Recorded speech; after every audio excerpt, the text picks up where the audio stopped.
Evening everyone, this side Gurkirat Singh, Assistant Professor Department Chemistry. From today onwards we are going to start a series of lectures where we are going to discuss some important topics of Medicinal Chemistry 1 for 4th semester. चलो आज पहले topic से discuss करते हैं from module first. हमारा पहला जो important question रहेगा that will be discuss the importance and history of medicinal chemistry. Now let's jump to my computer screen. So let's start from the introduction level. So हमारे पास जो medicinal chemistry है, it is a branch of chemistry that combines our chemistry to the biology. Okay, जो हमारे पास medicinal chemistry है, ये हमारी body की जो biology है, इसको chemistry के साथ पेयर अप करती है. तो हमें यही सीखना होता है कि हमारी जो बायोलॉजी है ये केमिस्ट्री के साथ कैसे पेयर अप की जाती है. फिर हम इसके बाद इसकी इंपॉर्टेंस समझते हैं. ध्यान से समझना. तो हमारी बॉडी में बहुत सारे प्रोसेसेस हो रहे हैं जो कि हमारी बायोलॉजिकल एक्टिविटी को शो करते हैं. उनके हिसाब से हमारी बॉडी में कुछ बायोकेमिकल चेंजेस भी आ रहे होंगे जिसकी वजह से हमारी बॉडी कुछ सर्टेन सिचुएशंस में स्पेसिफिकली कुछ सर्टेन एक्सप्रेशंस की रिएक्ट करती है. तो उसके लिए हमें कुछ केमिकल्स की रिक्वायरमेंट होती है, उसको हम इससे समझेंगे. तो उससे समझने पहले हमें एक चीज समझनी पड़ेगी. हमारे पास एक चीज होती है डिजीजेस, जो कि हमारी बॉडी में आने वाली कोई भी खामियां होती हैं. जनरली हमारी बॉडी में जो डिजीजेस हैं वो इस तरीके से स्टार्ट होती हैं जब हमारी बॉडी किसी सर्टेन सिचुएशंस में माल फंक्शंस करने लगती है. फॉर एग्जांपल जो उसके स्लीप साइकिल्स होते हैं वो डिस्टर्ब हो जाते हैं, बॉडी जरूरत से ज्यादा खाना खाने लग रही है, जहाँ डाइजेशन में इश्यू आ रहा है, जो हमारे बेसिक फंक्शन है उससे हट के कुछ काम कर रही है, तो हमारे पास प्रॉब्लम आनी शुरू हो जाती है. These are known as my disease. तो हमने प्रीवियस क्लासेस में पढ़ा था कि disease are divided into two categories. First ones are acute and second ones are chronical. सभी को याद होगा होपफुली. अगर नहीं याद तो हम दोबारा से डिस्कस कर लेते हैं. जो हमारे पास एक्यूट डिजीज होती हैं ये हम सब जानते हैं. ये शॉर्टर टाइम के लिए होती हैं. They generally stage between few hours to few days. For example आपको फीवर हो रहा है, that's an acute disease. Fever आपको किसी सिनारियो में हो सकता है. फॉर एग्जाम्पल आप बारिश में भीग चुके हो, आप काफी दिन से ज्यादा एक्सर्शन में हो, ज्यादा काम कर रहे हो, पढ़ाई का स्ट्रेस से एग्जाम आ रहे हैं, सो नहीं पा रहे, तो उसकी वजह से आपको फीवर हो सकता है. That's an acute disease. उसके बिना आपने बाहर से कोई जंक फूड खा लिया, या सर्टेन वेदर चेंज हो रहा है जिसकी वजह से आपको फीवर हो सकता है, तो it's an acute disease. Cold हो रहा है आपको, वेदर चेंज की वजह से आपने कुछ ज्यादा ठंडा खा लिया, कोल्ड हो चुका है, दैट्स एन एक्यूट डिजीज. तो एक्यूट डिजीज क्या होती है? कुछ घंटों से लेके कुछ दिनों तक आपकी बॉडी में रह सकती है. उसके बाद ये नेचुरली भी ट्रीट हो जाती हैं. इसके लिए आपको कोई स्पेसिफिक मेडिसिन लेने की भी जरूरत नहीं होती. These are known as my acute disease. Okay, तो इस केस में आप मेडिसिन ना भी खाएं तो भी आपका काम चल सकता है, मगर क्रॉनिकल के केस में ऐसा बिल्कुल भी पॉसिबल नहीं है. फॉर एग्जाम्पल के लिए कोई पेशेंट है, उसको डायबिटीज हो चुका है, जहाँ उसका किडनी फेलियर हो रही है, जहाँ उसको हम बोल सकते हैं कि बोन मैरो इश्यूज आ रहे हैं, जहाँ उसको हेप्टिकल एनीमिया हो चुका है. उस केस में हम क्या कर सकते हैं कि वो बिना मेडिसिन के तो सर्वाइव कर ही नहीं सकता. तो जब तक उसकी लाइफ है उसको टोटल लाइफ टाइम को मेडिसिन खानी पड़ेगी. These disease are known as by chronical diseases. Okay, तो इन डिजीज तो हमें समझ आ चुकी है दो टाइप की, एक्यूट एंड क्रॉनिकल. तो उन डिजीज को जो हमारे पास एक्यूट एंड क्रॉनिकल डिजीज है ये तो हम समझ चुके हैं. अभी एक्यूट और क्रॉनिकल डिजीज को ट्रीट करने के लिए हमें किसी केमिकल की जरूरत पड़ती है, और उस केमिकल का हमारी बॉडी में क्या रोल है वो हमें बताती है बायो को केमिस्ट्री के साथ पेयर करते हैं तो हमें मिलता है बायोकेमिस्ट्री. तो हमारे पास ये जो बायोकेमिस्ट्री आती है हमारे पास, यही हमें बताती है कि हमें किस चीज की रिक्वायर्ड है, कौन सा केमिकल हमारी बॉडी में जाके किस तरह का रोल शो करता है, जिसकी वजह से हम कौन सा कंपाउंड चूज करें जो हमारी डिजीज को ठीक कर सके. और ये कंपाउंड कैसे बनेंगे, किस किस कंपाउंड की फॉर्मेशन करनी है, यह सारा काम हमें कौन करके देगा? दैट हमें करके देगा हमारी मेडिसिनल केमिस्ट्री. चलिए आइए हम थोड़ा डिस्कस करते हैं. तो हमारे पास 2 मार्क्स के लिए क्वेश्चन आता होता है डिस्कस द सार. Let me underline it for you. हमारे पास 2 मार्क्स के लिए क्वेश्चन आता होता है discuss the SAR structure. Okay, तो सार क्या होता है? That's known as my structure activity relationships. Let's take the example. हमारे पास ये ग्रुप पड़ा है, मैं एक रिंग बना देता हूँ. That's our benzene ring. Sorry, कृपया ड्राइंग पे ध्यान मत देना, ड्राइंग उतनी अच्छी नहीं हो रही पीसी पे. अच्छा, तो हमारे पास ये एक बेंजीन रिंग है। तो अगर बेंजीन रिंग के ऊपर फॉर एग्जांपल मैं ब्लू पेन से इंडिकेट कर देता हूँ, मैं यहाँ पे ग्रुप लगा देता हूँ। ग्रुप कौन सा लगाएं फॉर एग्जांपल के लिए, मैं यहाँ पे ग्रुप लगा देता हूँ, उसका नाम है फ्लोरो। ओके, तो यहाँ पे फ्लोरो आ गया। और हमारे पास एक और रिंग पड़ी है जो सिर्फ बेंजीन है। तो हमारे पास दो रिंग्स पड़ी हैं, एक है बेंजीन रिंग जिसके ऊपर फ्लोरो लग चुका है यानी कि फ्लोरो बेंजीन, और एक सिर्फ बेंजीन पड़ी है। तो क्या दोनों स्ट्रक्चर सेम लग रहे हैं आपको? The answer is no, both structures are different, क्योंकि इसमें एक डिफरेंट फंक्शनल ग्रुप लग चुका है विच इज माई फ्लोरो। और वो कौन सी फैमिली से बिलोंग करता है? Which is electron withdrawing groups. तो ये क्या करेगा, बेंजीन के पास जो ये डीलोकलाइज्ड बॉन्ड पड़े होते हैं, जहाँ इलेक्ट्रॉन पेयर पड़े होते हैं, ये उन सभी को अपनी तरफ अट्रैक्ट कर लेगा, जिसकी वजह से वो हमारे पास लेस फिजिबल हो जाएंगे, उनकी डीलोकलाइजेशन कम हो जाएगी, जिसकी वजह से एक्टिविटी पे भी फर्क पड़ता है। तो ये होता है हमारे पास स्ट्रक्चर एक्टिविटी रिलेशनशिप, कि कौन सा फंक्शनल ग्रुप कौन सी पोजीशन पे अटैच है, और उस पोजीशन पे अटैच होने की वजह से हमारे वो जो ग्रुप बना है, जो केमिकल कंपाउंड बना है, उसकी बॉडी में बायोलॉजिकल एक्टिविटी जो है, जब बायोकेमिकल एक्टिविटी वो एनहांस हो रही है या रिड्यूस हो रही है। These are known as my structure activity relationship. इतनी चीज क्लियर होगी कि हमारे पास कौन सी पोजीशन पे कौन सा फंक्शनल ग्रुप अटैच किया जा रहा है, उसके बिहाफ पे हम ये चीज डिफाइन करते हैं। Let's take another example for it. हम फिर से वही एग्जांपल लेते हैं। मेरे पास एक बेंजीन ग्रुप है, तो इसकी फर्स्ट पोजीशन के ऊपर मैं क्लोरो ग्रुप को अटैच कर दे रहा हूं। ठीक है जी, फर्स्ट पोजीशन पे ऊपर क्लोरो, अब इसका नाम बन गया है क्लोरोबेंजीन। तो हमारे पास स्ट्रक्चर एक्टिविटी रिलेशनशिप क्या बताती है कि अगर मैं इसकी सेकंड पोजीशन पे मान के चलो फ्लोरो ग्रुप को अटैच कर देता हूं, तो इसकी एक्टिविटी एनहांस हो रही है या रिड्यूस हो रही है, ये हमें कौन बताएगा? सार वैल्यू से पता चलता है, मेरे जो एक्सपेरिमेंटल वैल्यूज होती हैं। सेकेंडली हम ये भी डिस्कस कर सकते हैं कि अगर मान के चलिए मैं यहां से फ्लोरो ग्रुप को रिमूव करा देता हूं, यानी कि रिप्लेसमेंट करवा रहा हूं, मैं इसका कोई अदर डेरिवेटिव क्रिएट कर रहा हूं। मान के चलते हैं मैंने यहाँ पे फ्लोरो ग्रुप को हटा दिया और उसकी जगह पे मैं ब्रोमो ग्रुप को अटैच कर देता हूं, तो क्या हमारा जो फंक्शनल ग्रुप था, या ये जो पूरा जो कंपाउंड है जिसकी हम बात कर रहे हैं पूरे कंपाउंड की, क्या इसकी एक्टिविटी सिमिलर रहेगी जहां पे फ्लोरो लगा हुआ था, या ब्रोमो लगने के बाद चेंज हो गई?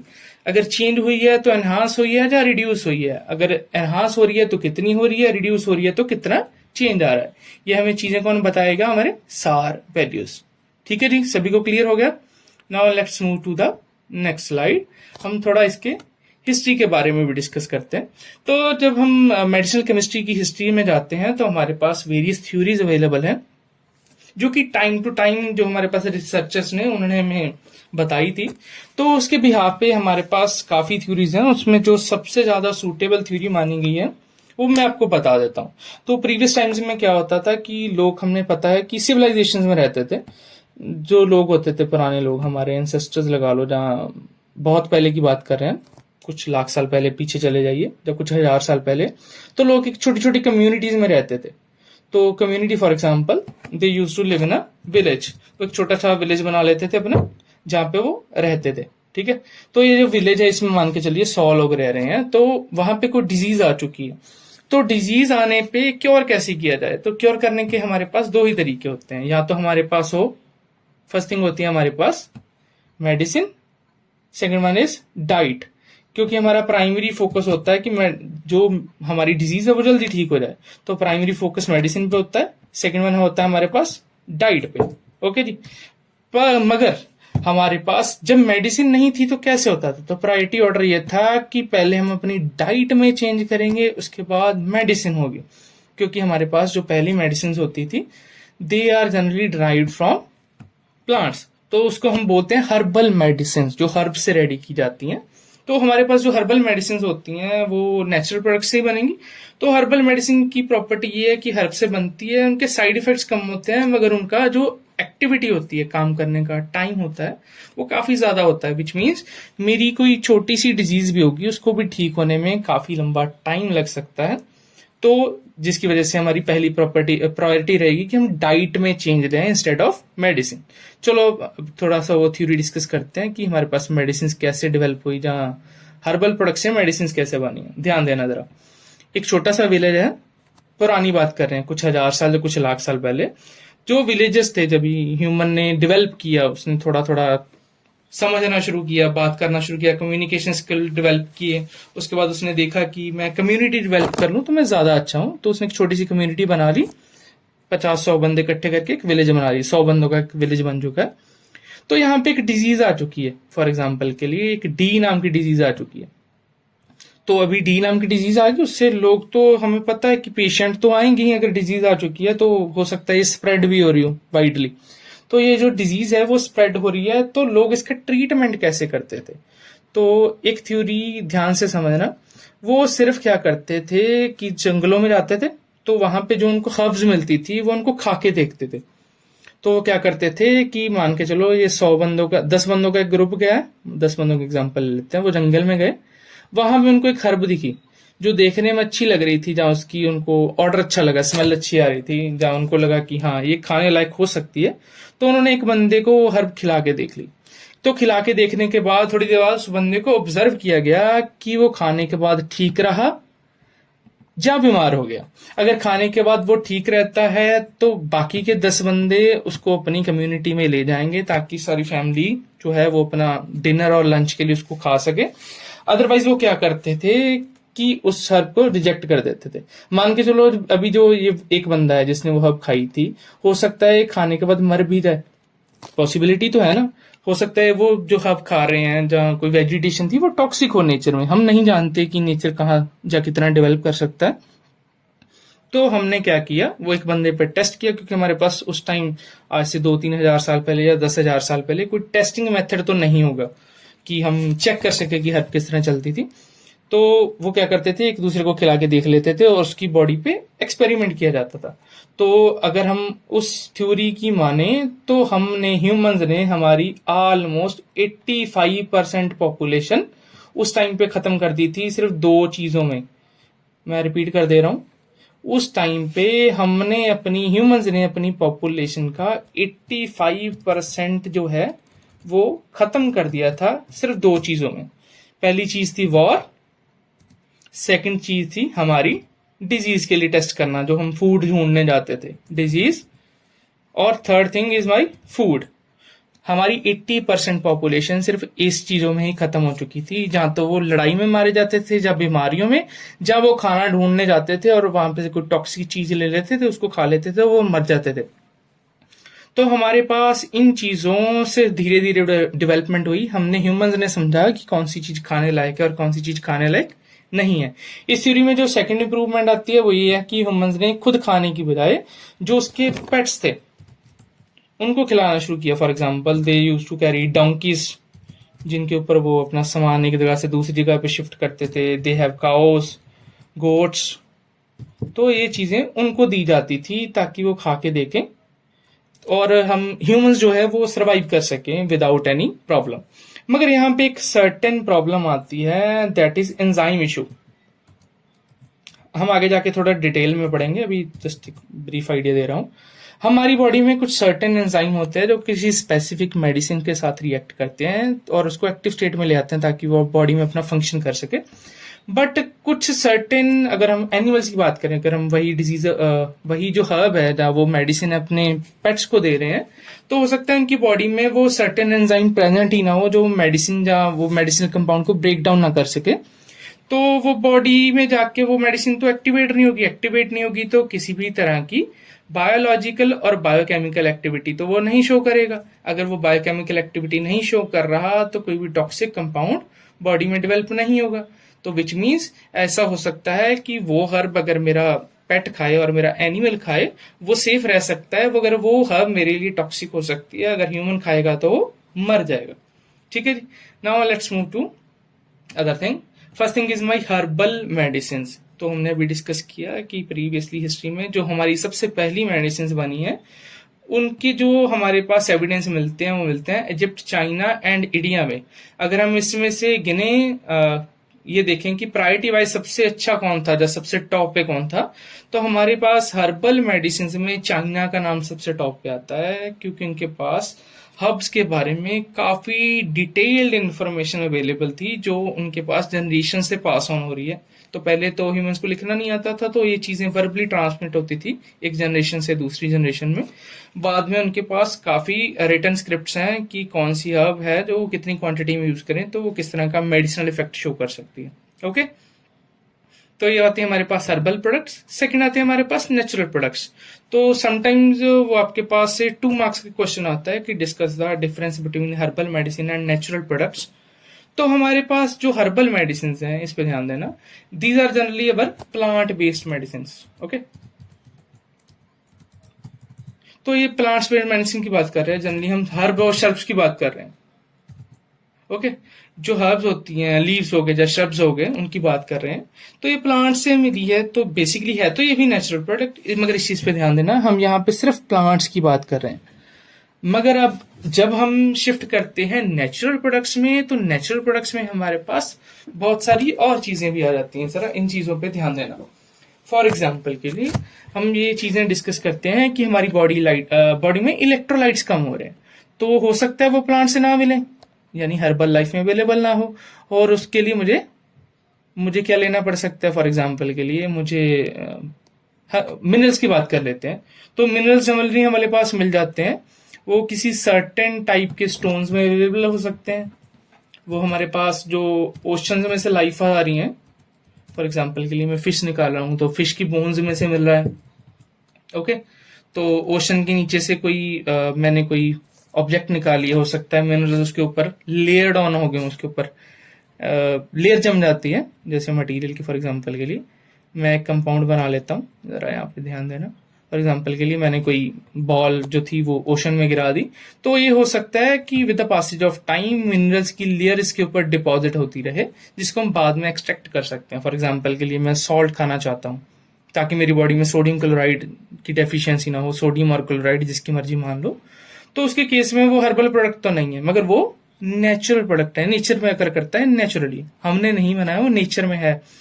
उसके बाद हमारी अगर हम और चीजों की बात करें तो हर चीज जो होती है वो प्लांट बेस्ड नहीं होती। कुछ चीजें ऐसी होती हैं जो हमारे पास मीट में भी अवेलेबल होती हैं, तो जो चीजें हमें मीट से मिलने वाली हैं वो नेचुरल प्रोडक्ट्स में हर्बल मेडिसिन में काउंट नहीं होती, वो नेचुरल प्रोडक्ट्स में काउंट हो जाएंगे।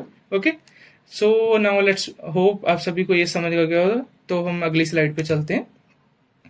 तो हमारे पास जो होती है मेडिसिनल केमिस्ट्री है, हमने मेडिसिनल केमिस्ट्री तो समझा कि it is a branch of science जो हमारी बायोलॉजी को केमिस्ट्री से कनेक्ट करती है। हमने यही पढ़ा था ना कि हमारे पास जो मेडकेम है वो करती क्या है, that combines biology to our chemistry. Okay, ताकि हमें ये चीज समझ लगे कि हमारी बॉडी में जो काम है वो कैसे हो रहा है। तो हमारे पास इतना ही समझना था। तो मेडिसिनल केमिस्ट्री में अगर हम डिटेल में पढ़े तो हमें बहुत सारी चीजें और मिलती हैं। First thing is our biochemistry, जो बायोलॉजी और केमिस्ट्री को रिलेट करके मिलती है, जिसमें हमें ये पता लगता है कि हमारी बॉडी में कौन से बायोलॉजिकल फंक्शंस हो रहे हैं और उनके रिस्पेक्टिवली हमारी बॉडी में कौन से केमिकल्स जो होते हैं वो डेवलप होते हैं, या कौन सा केमिकल चेंज आ रहा है उस पर्टिकुलर रिएक्शन के बाद। Now let's move to biopharmaceutics. तो हमारी बॉडी में होने वाले जो बायोलॉजिकल चेंजेस हैं उनके रिस्पेक्टिवली कौन से फार्मा प्रोडक्ट्स या मेडिसिन की रिक्वायरमेंट होती है। Now let's move to the biology. हमारी बॉडी की एक सर्टेन बायोलॉजी है जिसमें बॉडी के कुछ सर्टेन फंक्शंस हैं जो काम करते हैं, तो उसको समझने के लिए हमें बायोलॉजी को पढ़ना पड़ता है, तभी हम बायोकेमिस्ट्री पे मूव कर सकते हैं। पहले मुझे ये पता होना चाहिए कि मेरी बॉडी में कौन सा काम या कौन सा फंक्शन हो रहा है, जिसके बिहाफ पे ही मैं ये समझ पाऊंगा कि बॉडी में किस तरीके के केमिकल चेंज आएंगे। Now next move to biotechnology. जो हमारी बॉडी में बायोलॉजिकल फंक्शंस आ रहे हैं, तो अकॉर्डिंग टू लेटेस्ट रिसर्च हम इसमें काफी तरीके से मॉडिफिकेशंस कर सकते हैं। मॉडिफिकेशन इन द सेंस, मैं बॉडी में होने वाले बॉडी में एक कंपाउंड फॉर्मेशन हो रहा है। फॉर एग्जांपल के लिए मेरी बॉडी में ए नाम का एक कंपाउंड फॉर्मेशन कर रहा है नेचुरली किसी ABC प्रोसेस के थ्रू। तो मैं क्या चाहता हूं कि ये कंपाउंड जो है इसकी डेफिशिएंसी हो रही है, इसकी सिंथेसिस ज्यादा हो।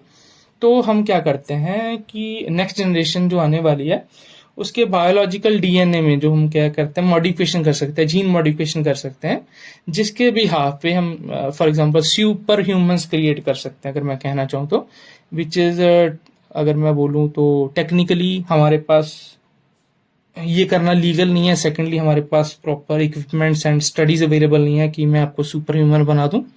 वैसे आपको तो नहीं बना सकते हम, जो नेक्स्ट जनरेशन आएगी, जो भी फीटस है, जिसको भी डेवलप होना है, जहाँ वो अभी जो जाइगोट की फॉर्मेशन करनी है, उसके डीएनए में मैं रेप्लिकेशन कर सकता हूँ और मॉडिफिकेशन भी कर सकता हूँ। क्लियर हो गया जी? तो उसमें हम चेंजेस ला सकते हैं। And next goes to our most important part which is our organic chemistry. तो ऑर्गेनिक केमिस्ट्री बनती है कार्बन और हाइड्रोजन से। अगर हम हाइड्रोकार्बन्स की बात करें तो इससे पेयर अप होकर हमारे पास काफी सारे ऑर्गेनिक मॉलिक्यूल्स बनते हैं। ये ऑर्गेनिक मॉलिक्यूल्स ही हमारी बॉडी में केमिकल चेंजेस लेके आते हैं। अगर मैं कोई मेडिसिन खाना चाहता हूँ तो वो हमें बताएगा कौन कि कौन सा कंपाउंड हमारी बॉडी में जाके किस तरह का फंक्शन शो कर रहा है। ये सारा काम कौन करता है? हमारे पास organic chemistry. Secondly for example के लिए मुझे पता चल चुका है कि मेरी बॉडी में मुझे चाहिए एक मॉलिक्यूल जिसका नाम है A B and C. Okay, let me write it for you. मेरी बॉडी में ए बी सी कंपाउंड की डेफिशिएंसी हो चुकी है, मुझे ए बी सी कंपाउंड चाहिए। तो हमारे पास दो ही तरीके हैं, या तो मैं बॉडी में होने वाले प्रोसेस जिसकी वजह से ये बॉडी से डिप्लीट कर जा रहा है, या बॉडी इसको मेटाबोलाइज करके बाहर कर दे रही है, या तो मैं उस प्रोसेस को बंद कर दूं विच इज माई ए। मेरी बॉडी में दो तरीके से प्रोसेस हो सकते हैं, फर्स्ट एंड सेकेंड। ध्यान देना, फर्स्ट में क्या हो रहा है कि बॉडी एबीसी कंपाउंड को मेटाबोलाइज करके बॉडी से बाहर निकाल दे रही है। ओके, तो या तो मैं ये कर सकता हूं, अगर मैं एबीसी को बॉडी में मेंटेन करना चाहता हूं तो या तो मैं इसका मेटाबोलाइज स्लो डाउन कर सकता हूं विच is my process one. And second process क्या है कि मैं बाहर से बॉडी को एबीसी मॉलिक्यूल जो है वो सप्लाई करवा दूं, ताकि बॉडी की जो डेफिशिएंसी है वो खत्म की जा सके। ओके, तो ये कंपाउंड सिंथेसाइज कैसे होगा, ये सारा कुछ कौन बताएगा मुझे? हमारी organic chemistry. And next goes to my analytical chemistry. यहां पे जरा ध्यान देने की जरूरत है। फॉर एग्जाम्पल मैंने ऑर्गेनिक केमिस्ट्री में कंपाउंड बना लिया है, तो अभी उसका एनालाइज करना बहुत इंपॉर्टेंट है कि जो मैंने ड्रग बनाई है, जो मेडिसिन मैंने अभी मैन्युफैक्चर की है, क्या वो अप टू द मार्क है? क्या वो सही बनी है? अगर वो सही बन चुकी है, उसमें कोई इम्प्योरिटीज तो नहीं है? उसमें जो इम्प्योरिटीज है उसको भी ढूंढना पड़ेगा ना, क्योंकि मैं आपको अगर इम्प्योर ड्रग दे दूंगा तो क्या होगा? तो आपकी जो तबीयत है वो पहले सही थी, फॉर एग्जाम्पल के लिए आपको सिर्फ थोड़ी सी प्रॉब्लम थी, मगर मैंने आपको ऐसी मेडिसिन दे दी जो इम्प्योर है, तो आपकी तबीयत तो पहले से ज्यादा खराब हो जाएगी, जो मैं बिल्कुल भी नहीं चाहता। मुझे इम्प्योरिटीज टेस्ट करना होगा, उसके बाद मुझे उसकी लिपोफिलिसिटी और हाइड्रोफिलिसिटी टेस्ट करनी पड़ती है। ये सारा पार्ट कौन होता है? एनालिसिस का। उसके बाद ये बॉडी में कितना टाइम स्टे करने वाली है, कैसे मेटाबोलाइज होने वाली है, ये सारा पार्ट रहेगा हमारी एनालिटिकल केमिस्ट्री का। उसके बाद आती है हमारे पास which is our physical chemistry, जिसमें हम पढ़ते हैं रेट ऑफ रिएक्शन कैसा होता है, मीडियम कैसे प्रोवाइड होगा, यूनिमोलिकुलर है, बायोमोलिकुलर है, ट्राई मोलिकुलर रिएक्शन है, किस फेस में होगी, किस तरह के एनवायरनमेंट चाहिए होगा, ये that certain conditions are available in physical chemistry. इन सभी को कंबाइन करके हमारे पास क्या बनती है? Medicinal chemistry. सभी को समझ आ गया? चलिए हम नेक्स्ट स्लाइड पे चलते हैं। तो हमारे पास अगर हम हिस्ट्री की बात करें, जो हमारे पास जो मेजर कंपाउंड आते हैं, तो हमारे पास हिस्ट्री शुरू हो जाती है ग्रीक फिजिशियन से 450 बीसी के आसपास से, विच मीन्स हमारे पास जो मेडिसिन अवेलेबल हैं वो काफी लंबे टाइम से अवेलेबल है। मगर उसमें एक प्रॉब्लम है जो आप सभी को समझने की जरूरत है, जरा यहाँ पे ध्यान देना। हमारे पास जो फर्स्ट मेडिसिन क्रिएट होती हैं वो होती हैं हर्बल प्रोडक्ट से। Let me choose the colour. Okay, so यहाँ पे ग्रीन कलर नहीं है, जरा ध्यान से समझना। Let me go with yellow and black. Okay, तो ये ना हमारे पास एक ट्री है। I am repeating again, please drawing पे मत जाइएगा क्योंकि पीसी पे वो चीजें ड्रॉ नहीं हो रही। तो that's a tree, late me write it for you. Okay, तो ये हमारे पास एक ट्री है, जरा यहाँ पे ध्यान देना। तो ये ट्री से मैंने एक लीफ उतारा, फॉर एग्जाम्पल के लिए मैंने 100 ग्राम लीफ उतार ली इसके। ओके, तो 100 ग्राम मैंने लीफ ले लिए इसके। तो 100 ग्राम जो भी लीफ आए थे मैंने उसको क्रश किया, उनका एक पेस्ट बना लिया। पेस्ट बनाने के बाद मुझे एक पेस्ट मिला, ध्यान देना जरा। पेस्ट मिल गया, जब मान के चलते हैं मैंने लोशन बना लिया इससे कुछ। ओके, तो ये हमारे पास जो लोशन मिला है अभी ये क्या है, क्रूड फॉर्म में अवेलेबल तो नहीं है, ये कंपाउंड फॉर्म में, कम्प्लेक्स फॉर्म में अवेलेबल है। क्योंकि ध्यान जरा देना, जो भी मैंने लीफ को तोड़ा, ठीक है, उसमें मान के चलते हैं ABCD मल्टीपल कंपाउंड अवेलेबल है। ध्यान देना जरा, यहाँ पे मैंने एक लीफ तोड़ा, 100 ग्राम्स ऑफ लीफ लिए, उनका एक पेस्ट बना लिया। अभी उसमें मान के चलते हैं मेरे पास कंपाउंड कौन से अवेलेबल हैं। ध्यान देना, ABCD और E। एक लीफ को तोड़ा, उसमें मल्टीपल हमारे पास केमिकल कंपाउंड्स अवेलेबल हो सकते हैं, जो हम सभी को पता है कि हमारे पास कॉम्बिनेशन अवेलेबल होते हैं। मान के चलते हैं जो मेरी मेडिसिन थी वो सिर्फ ये थी, मुझे सिर्फ A चाहिए था मेरी डिजीज के लिए उस हर्बल प्रोडक्ट्स में से, मगर उस हर्बल प्रोडक्ट में A B C और D और E भी अवेलेबल था। यानी इसमें 5 मॉलिक्यूल है। अगर मान के चलें कि सभी की कॉन्ट्रीब्यूशन अवेलेबल है, इक्वल अवेलेबल है हमारे पास, तो हम ये मान के चलते हैं कि ये अगर टोटल 100% है, तो हमारे पास जो A होगा इसकी कंट्रीब्यूशन सिर्फ और सिर्फ 20% होगी, because it's 1/5 of the molecule. और अगर मैंने 100% ये लिया है, तो हमारे पास 80% जो कंपाउंड आ रहा है वो कंपाउंड है जो मुझे चाहिए भी नहीं। ध्यान से समझना नेचुरल प्रोडक्ट्स में दिक्कत क्या है, पुरानी हिस्ट्री के हिसाब से, नई के हिसाब से नहीं, नई थ्योरीज डिफरेंट है। ध्यान देना जरा, मैंने 100 ग्राम्स लीफ उतारे थे, उसका मैंने पेस्ट और लोशन बना लिया, उसमें से मुझे सिर्फ एक कंपाउंड चाहिए था विच इज 20% अवेलेबल, क्योंकि इसमें 5 मॉलिक्यूल्स अवेलेबल है डिफरेंट टाइप के। 80% ये मुझे नहीं चाहिए।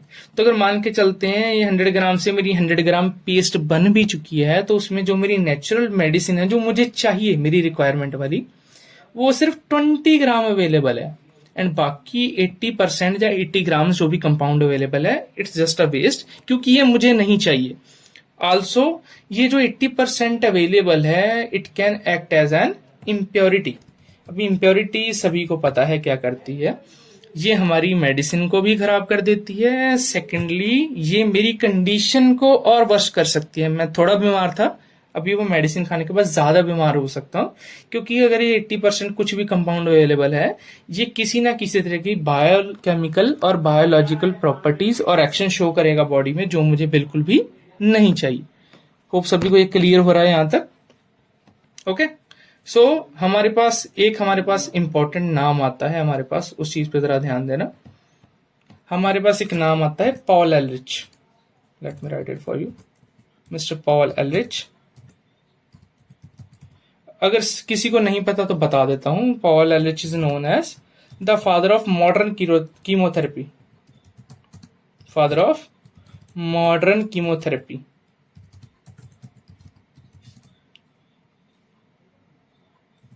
अभी सभी को पता है कि कीमोथेरेपी कैसे होती है, और इसको किसी को बताने की जरूरत नहीं है। तो हमारे पास ये जो मॉडर्न कीमोथेरेपी है, ये हमें दे रहा है, कौन दे रहा है? पॉल एलरिच। पॉल एलरिच ने ड्यूरिंग 1906 हमारे पास एक थ्योरी दी थी, also known as magic bullet theories. इसको हम डिटेल में करेंगे आगे जाके, which is magic bullet theory. तो इसके बिहाफ पे इनको नोबेल प्राइज भी मिला था, ठीक है। तो इनको बोला जाता है फादर ऑफ मॉडर्न कीमोथेरेपी। तो हमारे पास जो पॉल एलरिच थे, इनके अगर हम बोलें तो हम इनके काफी ऋणी रहेंगे, क्योंकि इनकी जो मैजिक बुलेट थ्योरी थी, उसने हमारी जो मेडिसिनल केमिस्ट्री या हमारे कंपाउंड्स को एज अ मेडिसिन देखने का व्यू ही चेंज कर दिया था। उससे पहले हम क्या करते थे, फॉर एग्जाम्पल के लिए, अगर आपकी बॉडी में किसी तरह की कोई फंगल डिजीज हो चुकी है, जब मान के चलिए अगर आपकी बॉडी में बैक्टीरियल इन्फेक्शन हो रही हैं, ध्यान देना जरा, अगर आपकी बॉडी में बैक्टीरियल इन्फेक्शन हो रही हैं, तो क्या करना चाहिए? आपको कोई मेडिसिन देनी पड़ेगी ना। तो पॉल एलरिच थ्योरी के आने से पहले, जो मैजिक बुलेट थ्योरी से पहले, अगर आपकी बॉडी में बैक्टीरियल इन्फेक्शन हो रही हैं, तो हमारे पास बैक्टीरियल इन्फेक्शन को ट्रीट करने का एक ही तरीका था, हम आपको स्लो पॉइजन देते थे। किसी को जान के हैरानी नहीं, पॉइजन क्यों देते हैं? पहले आपकी बॉडी में स्लो पॉइजन दिए जाते थे, ताकि उस बैक्टीरिया को, या फंगल इन्फेक्शन, या जो आपकी बॉडी में अदर फॉरेन बॉडीज एंटर हो चुकी हैं, उसको किल करने के लिए स्लो पॉइजन दिया जाता था। तो जिसकी वजह से आपकी बॉडी पहले से ज़्यादा वीक हो जाती थी, बॉडी में अदर साइड इफेक्ट्स डेवलप होते थे। तो हमारे पास सर पॉल एलरिच जो है हमारे पास फादर ऑफ मॉडर्न कीमोथेरेपी, उन्होंने हमारे पास एक मैजिक बुलेट थ्योरी दी जिसने कम्प्लीटली गेम चेंज कर दिया, और हमारे पास आई नई वाली थ्योरी जिसके बिहाफ पे हम ये चीज़ें डिस्कस कर पा रहे हैं। ओके, नाउ अभी हम जाके थोड़ा सा इंपॉर्टेंट कंपाउंड भी डिस्कस कर लेते हैं। Now let's move to the next slide. हमारे पास पहला कंपाउंड आता है विच इज मॉर्फिन। हमारे पास 2 मार्क्स में क्वेश्चन आएगा, discuss the structure of miracle drug. याद रखना, इसको हम मिरेकल ड्रग के नाम से भी जानते हैं, विच इज माई मॉर्फिन। जिसको नहीं पता, मॉर्फिन हमारे पास एक बहुत अच्छा पावरफुल हम मान सकते हैं, सबसे बेस्ट में से मान सकते हैं, पेन किलर है हमारे पास, एनाल्जेसिक मेडिसिन है। मगर याद रहे कि ये नारकोटिक फैमिली से बिलोंग करती है। अभी जिसको नहीं पता, हम नारकोटिक के बारे में डिस्कस कर लेते हैं। अगर इसकी थोड़ी हिस्ट्री डिस्कस करिए तो 1804 के अराउंड इसको डिस्कवर किया गया था, और इसको मिरेकल ड्रग इसलिए बोलते हैं कि आप इसको किसी भी तरीके से यूज कर सकते हैं। ध्यान देना जरा, सर दर्द हो रहा है तो यूज कर सकते हैं, बॉडी में कहीं पेन हो रहा है यूज किया जा सकता है। अगर आपको मान के चलते हैं कि डायरिया लाइक सिम्टम्स हो रहे हैं तो भी आप मॉर्फिन का यूज कर सकते हैं। आपको सोने में दिक्कत आ रही है, इंसोमनिया हो रहा है, मॉर्फिन ले सकते हैं। सेडेटिव ड्रग चाहिए, मॉर्फिन काम आएगी। और उसके बिना आपको स्ट्रेस हो रहा है, मॉर्फिन है। आप डिप्रेस्ड फील कर रहे हैं, मॉर्फिन है। मूड अच्छा नहीं हो रहा है, मॉर्फिन है। अगर आपको कफ है, मॉर्फिन है। कोल्ड है, मॉर्फिन है। फीवर है, मॉर्फिन है। और उसके बिना आप मल्टीपल जगह पे इसको यूज कर सकते हैं। मैं आपको बता नहीं सकता, वीडियो बहुत लंबा हो जाएगा। That's why it's known as miracle drug. तो इसको डिस्कवर किया गया था हमारे सोल्जर्स के लिए, अगर हम बात करें ड्यूरिंग अमेरिकन सिविल वॉर। जरा इस पे ध्यान देना। तो फॉर एग्जाम्पल के लिए हमारे पास एक सोल्जर आया है जो कि डायरेक्ट वॉर में से आया, मान के चलते हैं, ही इज हैवीली इंजर्ड। तो मुझे उसकी कोई सर्जरी करनी है, कोई ट्रीटमेंट करना है, तो मुझे एक ऐसा ड्रग चाहिए जो उसकी बॉडी में इंस्टेंटली डिजोल्व हो जाए, अब्जॉर्व हो जाए और एक अच्छा काम कर सके। तो अब हम इसको सजेस्ट करते थे, दैट्स अवर मॉर्फिन। इसको हम स्टिल यूज करते हैं, मगर बहुत ही सेलेक्टिव सिनारियोज में। उसका एक सबसे बड़ा रीजन ये है, वो प्रॉब्लम है कि अगर हम इसको लॉन्गर पीरियड के लिए लेते हैं तो हमारे पास एडिक्शन एंड डिपेंडेंसी आ जाती है। अभी एडिक्शन एंड डिपेंडेंसी क्या होती है, ध्यान देना। एक पेशेंट है, किसी सिनारियो में डॉक्टर ने उसको सब प्रिस्क्राइब कर दिया कि आप मॉर्फिन ले लेंगे, फॉर एग्जांपल के 10 mg अ डे। ओके, तो मान के चलिए उसको 10 mg अ डे मॉर्फिन मिल रही है इंजेक्शन की फॉर्म में किसी ABC सिनारियो में। तो मॉर्फिन लेने के बाद हमारे पास एक चीज आती है, इसको बोलते हैं इफोरिया इफेक्ट। अगर किसी को नहीं पता, मैं इफोरिया इफेक्ट को डिफाइन भी कर देता हूँ। इफोरिया इफेक्ट ये होता है कि सब कुछ बहुत अच्छा लगने लगता है। इसका इफोरिया इफेक्ट बेसिकली इफोरिया का हाइपोथेटिकल स्टेट है जहां पे सब अच्छा है, हर चीज बिल्कुल परफेक्ट है, किसी चीज में किसी भी तरीके की कमी नहीं है। तो अगर आप मॉर्फिन कंज्यूम करते हैं या कोई भी रिक्रिएशनल ड्रग लेते हैं तो आपको इफोरिया इफेक्ट आता है। इफोरिया इफेक्ट मैं रिपीट कर दे रहा हूं कि आपको सब कुछ बहुत अच्छा अच्छा लगने लगेगा। आप दुनिया को देखोगे, आपको लगेगा कि मैं दुनिया पहली बार देख रहा हूं, इतनी अच्छी दुनिया शायद ही मैंने देखी हो अपनी पूरी जिंदगी में। That's your euphoria effect. तो अगर वो 10 mg पर डे पे चल रहा है कोई बंदा, तो वो 15-20 दिन के लिए इस मेडिसिन को लेगा। तो उसके बाद होगा क्या, उसकी बॉडी, हमारी बॉडी में एक चीज आती है, ध्यान देना। हमारी बॉडी क्या करती है, हर चीज के हिसाब से अपने आप को एडजस्ट करने लगती है। ध्यान देना जरा, उसको इफोरिया इफेक्ट मिल गया तो अभी वो क्या करेगी, बॉडी उस चीज के लिए हैबिचुअल हो जाती है। बॉडी को लग रहा है कि 10 mg रोज मिल रहा है, मुझे इफोरिया इफेक्ट आ रहा है। After a certain period of time, 15 दिन, 20 दिन या 1 महीने के बाद, depending upon person to person, ये इफोरिया इफेक्ट आना कम होने लगेगा। तो ये सिचुएशन तो सेम नहीं रहेगी। अगर इफोरिया इफेक्ट कम हो रहा है, इफोरिया इफेक्ट ही था ना जिसकी वजह से वो बंदा खुश महसूस कर रहा था, जिंदगी के मजे ले रहा था। तो अगर वो इफोरिया इफेक्ट कम हो रहा है तो भी वो क्या करेगा, वो इसकी क्वांटिटी बढ़ानी शुरू करेगा। तो जैसे जैसे वो इसकी क्वांटिटी बढ़ाता रहेगा, एक टाइम के बाद वो सेम बॉडी में आ जाएगी ड्रग रेजिस्टेंस, बॉडी फिर और डोज की डिमांड करेगी। तो हमें पता ही नहीं लगेगा कि कब हमने डॉक्टर का प्रिस्क्राइब किया हुआ 10 mg per day 50 mg per day पे चला जाएगा। और ये हमें पता भी नहीं लगेगा क्योंकि इसके लास्ट में एक ही सिनारियो होता है कि जो भी पेशेंट होता है, जहाँ नॉर्मल पर्सन होता है, वो मर ही जाएगा। दैट्स 101%। मॉर्फिन के ओवरडोज से हमेशा ह्यूमंस मर जाते हैं। वो कर क्यों रहे हैं? फोरी इफेक्ट। तो हमने दी थी सिर्फ इसलिए कि आप ठीक हो जाए, मगर आपको एडिक्शन लग गया। एडिक्शन लगने के बाद आपके पास एक सिम्टम आता है, दैट्स डिपेंडेंसी। तो डिपेंडेंसी के केस में क्या होता है कि आप इस चीज के ऊपर डिपेंड कर जाते हो। ध्यान देना, अगर कोई बंदा मॉर्फिन पे या किसी नारकोटिक ड्रग पे ऊपर डिपेंडेंट हो गया है, तो उसकी बॉडी में एक सबसे कॉमन प्रॉब्लम आती है, दैट्स कॉल्ड कॉन्स्टिपेशन। उसकी बॉडी में से फ्लूइड फ्लो करना बंद कर देते हैं, उसको कॉन्स्टिपेशन हो जाती है। तो बॉडी स्टूल भी पास नहीं कर पा रही बॉडी में। और आप क्या देख सकते हैं, स्लोइंग ऑफ ब्रीथिंग,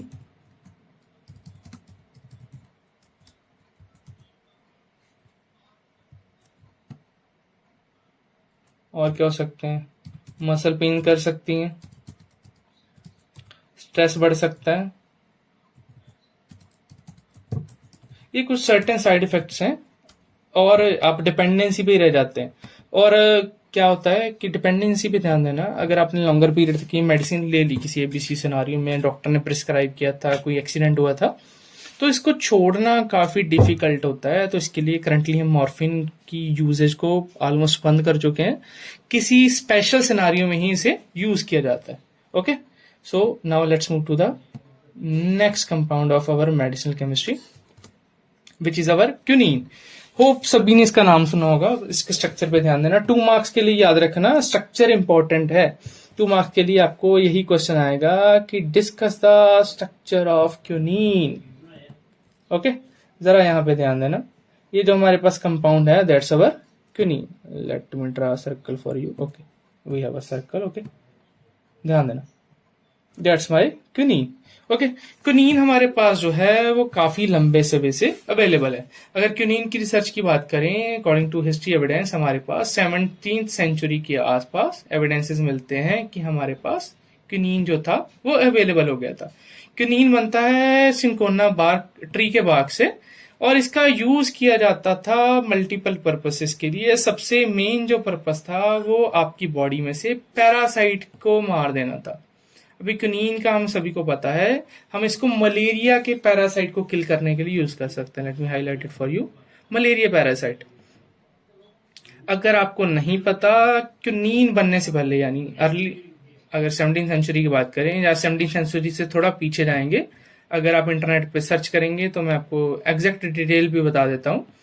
हमारे पास जो था मलेरिया की बात कर रहा हूं पर्टिकुलरली, मलेरिया उस टाइम पे 17th सेंचुरी से पहले अराउंड 30 to 40% ग्लोबल पॉपुलेशन किल कर रहा था हर साल।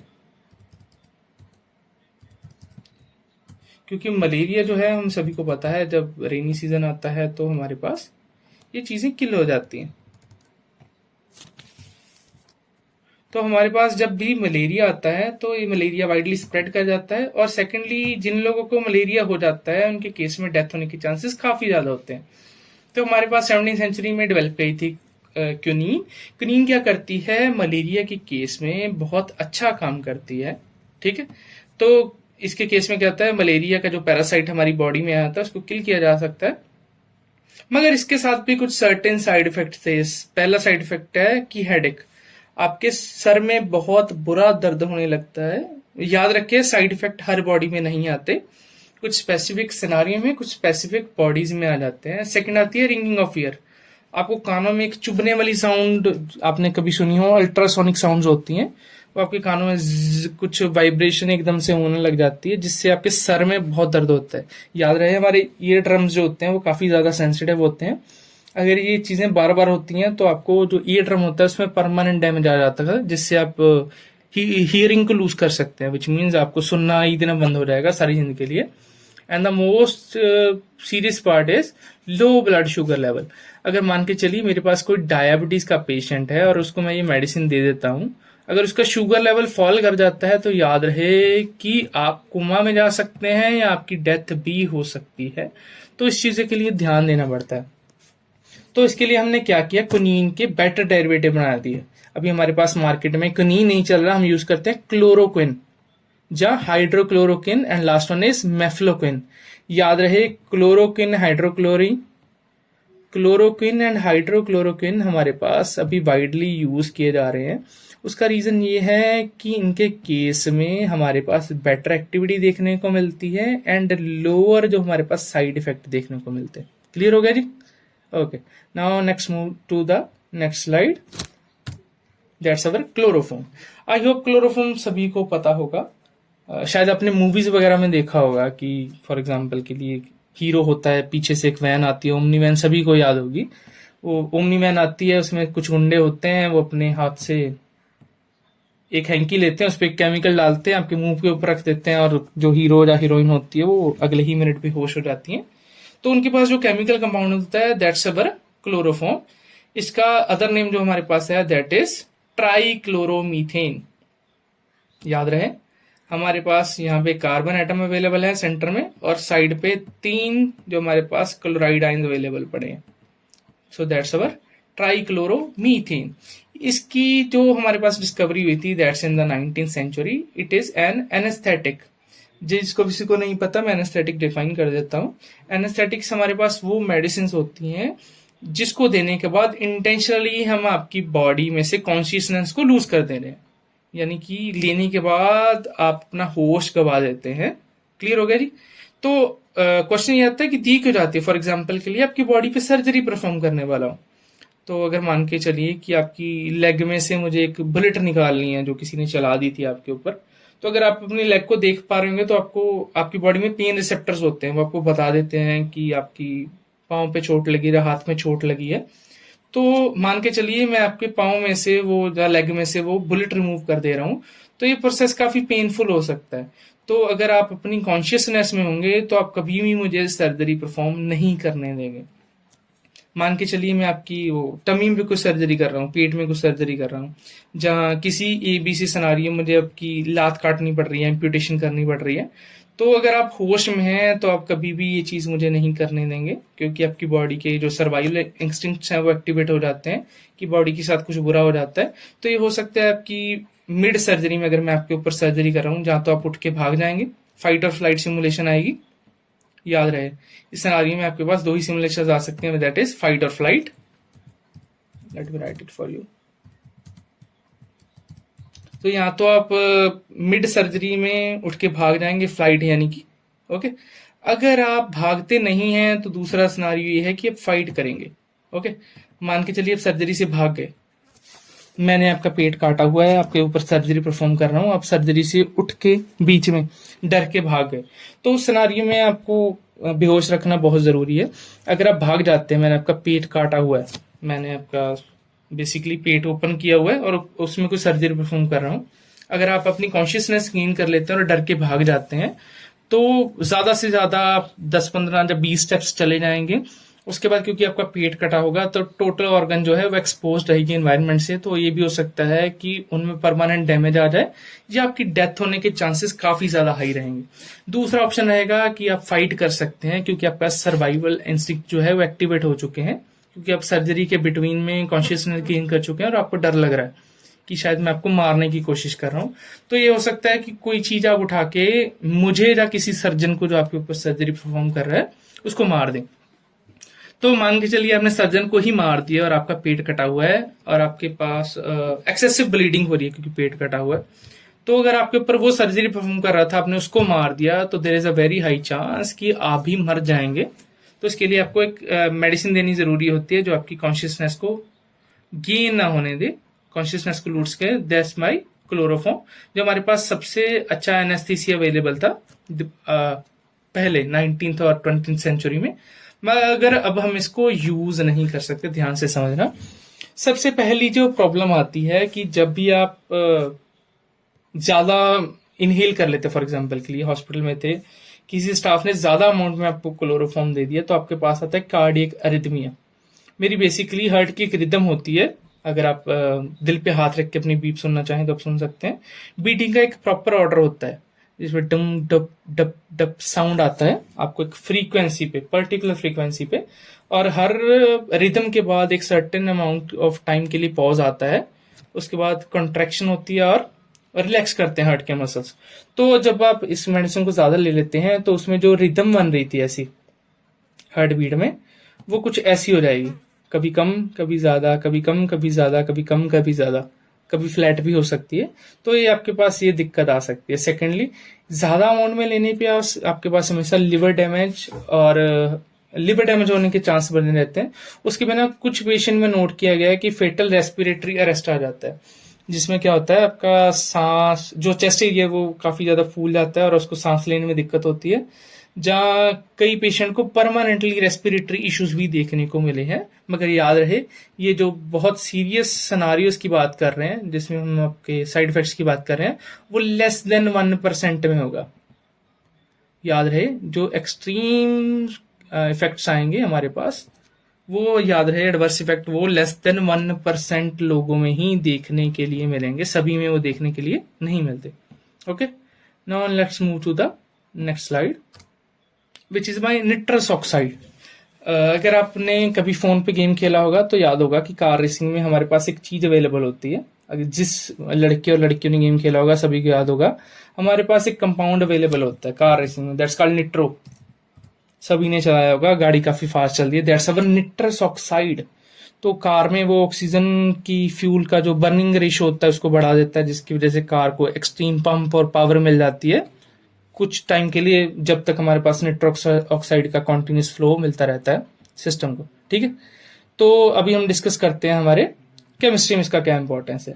तो हमारे पास जो निट्रस ऑक्साइड होता है इसको लाफिंग गैस भी बोला जाता है। आई एम श्योर आपने काफी मूवीज देखी होगी जिसमें वो पेशेंट जो होता है वो एक गैस इनहेल कर लेता है, उसके बाद वो अपनी हंसी पे कंट्रोल नहीं कर पाता और पागलों की तरह हंसता ही रहता है। That's our nitrous oxide.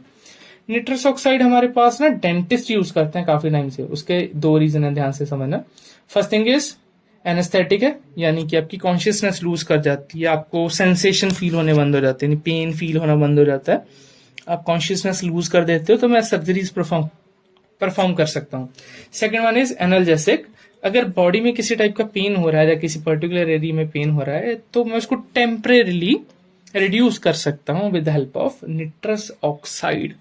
पर मगर याद रहे, क्योंकि निट्रस ऑक्साइड आप इनहेल कर रहे हैं तो बॉडी इसको एब्जॉर्ब करती है बहुत कम क्वांटिटी में। तो याद रहे कि ये सिर्फ शॉर्ट टर्म मेडिकल यूजेज में ही यूज किए जा सकते हैं। अगर आप इसको लॉन्गर पीरियड के लिए लेते हैं तो ये रिक्रिएशनल प्रॉपर्टी तो शो करता है, यानी कोई फोरी इफेक्ट और अच्छा स्मूथिंग मिल सकती है, सूदिंग मिल सकती है। मगर आपके पास जो प्रॉब्लम्स आती हैं वो होती है विटामिन B12 की डेफिशिएंसी। विटामिन B12 की डेफिशिएंसी आपकी बॉडी में certain problems like anaemia, body में सर्टेन फंक्शंस की कमी, ऑक्सीजन की डेफिशिएंसी क्रिएट कर सकती है। सेकेंडली, आपकी बॉडी में जो परमानेंट प्रॉब्लम्स देखने को मिली हैं अगर आप ज्यादा निट्रस ऑक्साइड ले लेते हैं, that is our nerve damage. तो हमारी बॉडी में ध्यान देना जरा, हमारी बॉडी में दो मेन चीजें हैं, ध्यान से समझो। Let me take the slider. Okay, so हमारे पास दो मेन चीजें हैं। First one is brain. तो हमारी बॉडी में बहुत जगह पे रिसेप्टर्स हैं। रिसेप्टर समझ लो, जहाँ ऐसे समझ लो कि मेरी बॉडी में सेंसेस पड़ी हैं। सिंपल थिंग समझना चाहते तो मेरी बॉडी में 5 सेंसेस पड़ी हैं। Let me take for you for example senses की बात कर लेते हैं। ओके, तो वहां पे बेसिकली सेंसेस में पड़े क्या होंगे, रिसेप्टर्स ही पड़े होंगे। फॉर एग्जांपल के लिए मेरी स्किन की बात कर लेते हैं। कुछ चाहे ठंडा लगे चाहे गर्म लगे, मेरे ब्रेन को तुरंत से पता लग जाता है या टाइम लगता है? द आंसर इज यस, मुझे तुरंत पता लग जाता है। मैं किसी गर्म चीज को टच करता हूँ, ब्रेन को तुरंत से सिग्नल जाता है। अब ये सिग्नल लेके कौन जाता है? बेसिकली सेंसेस ब्रेन के साथ कनेक्टेड होते हैं with the help of nerves. Okay, तो हमारे पास नर्व्स का कनेक्शन बना होता है। सेंसेस की बात कर रहे हैं, जहां यहाँ पे रिसेप्टर समझ लो, सेंसेस का रिसेप्टर जो ब्रेन के साथ कनेक्टेड है। मैं किसी गर्म चीज को हाथ लगाता हूँ, ब्रेन को तुरंत से सिग्नल चला जाता है। मैं किसी ठंडी चीज को हाथ लगाता हूँ, ब्रेन को तुरंत से पता लग जाता है। आप कुछ ठंडा पी रहे हो तो ब्रेन को पता लगता है। कुछ कड़वा खाते हो, बेसिकली सेंसेस की बात ही कर रहे हैं ना, तो रिसेप्टर्स की बात हो रही है। तो माउथ में आपके टेस्ट रिसेप्टर्स या टेस्ट बर्ड्स होते हैं। आप कुछ खट्टा खाते हो, इनको तुरंत पता लग जाता है। कुछ गर्म है तो भी पता लग जाता है। आपकी बॉडी पे फॉर एग्जांपल के लिए एक मॉस्किटो बाइट कर रहा है आपके हाथ पे, ठीक है, तो आपको कभी भी हाथ को देखने की जरूरत नहीं होती। मेरी बॉडी, मेरा हैंड, दूसरा हैंड तुरंत से अपने हाथ पे चला जाता है जहां पे मॉस्किटो बाइट कर रहा है। तो बॉडी को ऑटोमेटिकली पता लग जाता है कि किस पार्ट पे पेन हो रही है और कितनी अमाउंट में हो रही है। ठीक है, तो ये सब चीजें ब्रेन के साथ कनेक्शन में होती है। अगर आप निट्रस ऑक्साइड ज्यादा इनहेल कर लेते हैं तो ये नर्व डैमेज हो सकती है जो इन दोनों को कनेक्ट कर रही है, और अगर ये नर्व डैमेज हो जाती है तो न्यूरोलॉजिकल कनेक्शंस ब्रेक डाउन हो जाते हैं, और अगर न्यूरोलॉजिकल कनेक्शंस ब्रेक डाउन हो गए तो बॉडी को प्रॉपर सिग्नल कभी भी नहीं मिलते। होप आप सभी को आज का लेक्चर बड़े अच्छे तरीके से समझ आया होगा। तो आज के जो हिस्ट्री वाले लेक्चर को है, an important compounds of medicinal chemistry, इसको आज यहीं पे फिनिश कर देते हैं। और अगर आपके मन में कोई भी डाउट है तो प्लीज वीडियो के नीचे कमेंट कर देना। Okay, have a very good day, enjoy करना एंड थैंक यू। अगर आपका कोई भी डाउट हो प्लीज वीडियो के नीचे कमेंट कर देना, अपने दोस्तों के साथ शेयर कीजिए, चैनल को सब्सक्राइब कीजिए।